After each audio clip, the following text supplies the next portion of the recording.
I'm sure some of you noticed that I took down my video about financial disaster.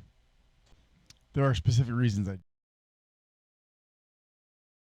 that. Number one, when I made that video, and I did not lie about anything in that video, okay? I just want to make that clear. It has nothing to do with that. When I made that video, I was extremely stressed out. And I had so much to think about and try to do that I was just being torn apart mentally, and it felt like my head was pressurizing and yeah, I was not in a good place. Stress really messed, which is one of the reasons why I try to stay out of leadership, because you get to a certain point where the stress levels are high enough and I can't function anymore. So if I were to go back into management, it would have to be in a low-key kind of situation. It is what it is, right? So that's number one.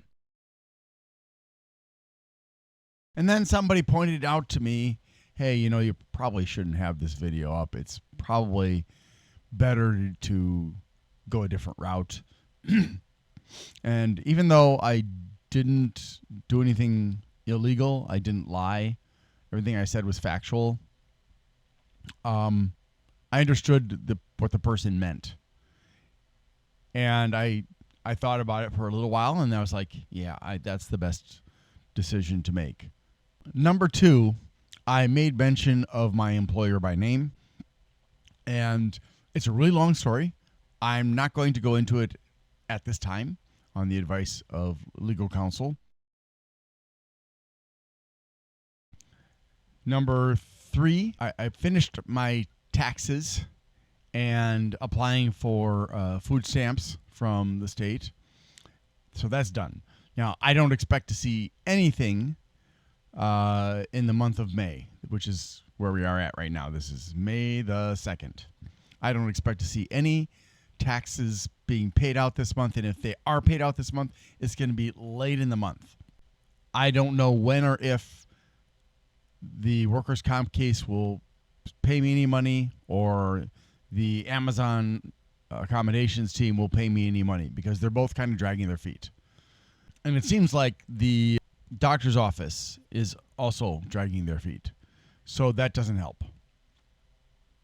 But I did receive my last paycheck.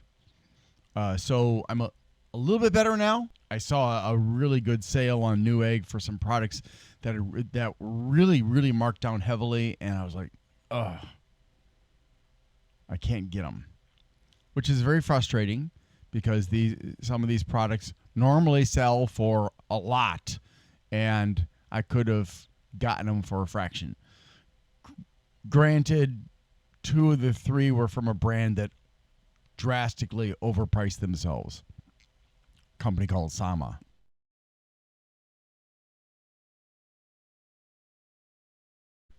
I also want to make it very clear that anything that you see on my channels that might have involved expenditures of money all occurred before this problem happened.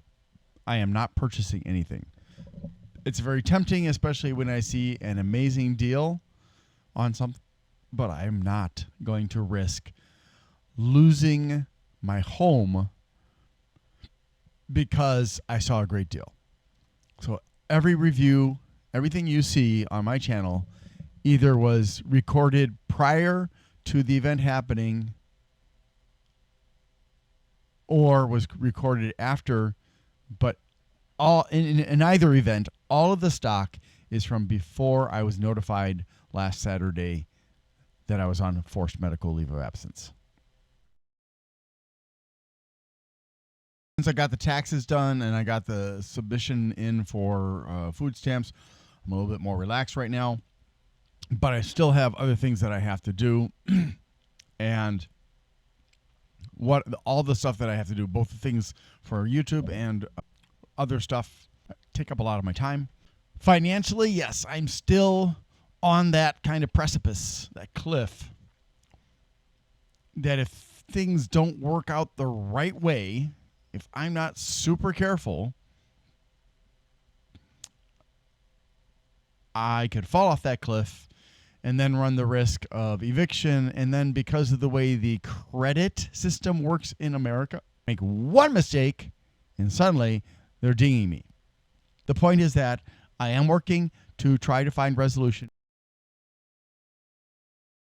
I would really love to be able to find a job where my ethics are valued, my contributions are actually valued, and they can tolerate the fact that when I get anxious, I can be very vocal. That's been a hard thing for me in most of my life. People have said, well, go get another job. One of the nice things about my employer is they hire just about anybody. Are you alive? Yes. You're not in a coma, right? No. You're not like a serial killer. No. And here's a drug test. You're good. Okay. You're employed. So I've seen people from all over the world. I've seen people of all different ages. But there is no physical test. Even though the work that I do and the work that most of us do is very physical, there's no physical test. So I have seen people wheeled out because they're either trying to work according to their work ethic and physically are incapable of doing that. And usually that leads to an injury. Sometimes they're just being careless, though. And this typically happens to people in their 60s and 70s that come to work. Yes, we have people in our 60s and 70s and probably in their 80s as well. So I'm one of the younger ones, so to speak.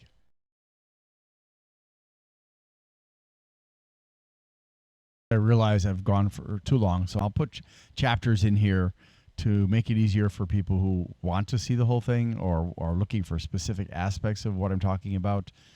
But yeah, if you can please, be supportive in whatever way you feel comfortable with. If that means don't give up, you can do it, or something like that, that's fine. That's fine. If you want to give advice, that's fine. I'm not asking for money. If you want to give money, if you feel that's what you need to do, that's fine. I really appreciate the people who have actually said something in the comments to try and help me. I really appreciate it. Very kind of you. Thank you very much. I'm very skeptical of humans. And so when I have people leaving messages, being supportive, it's like when my wife was diagnosed with cancer. We started getting messages from people all over Indonesia, even in other countries, being supportive. People were offering to send money, and it was like, it was so nice. So thank you. Thank you for your support. I hope you have a wonderful day.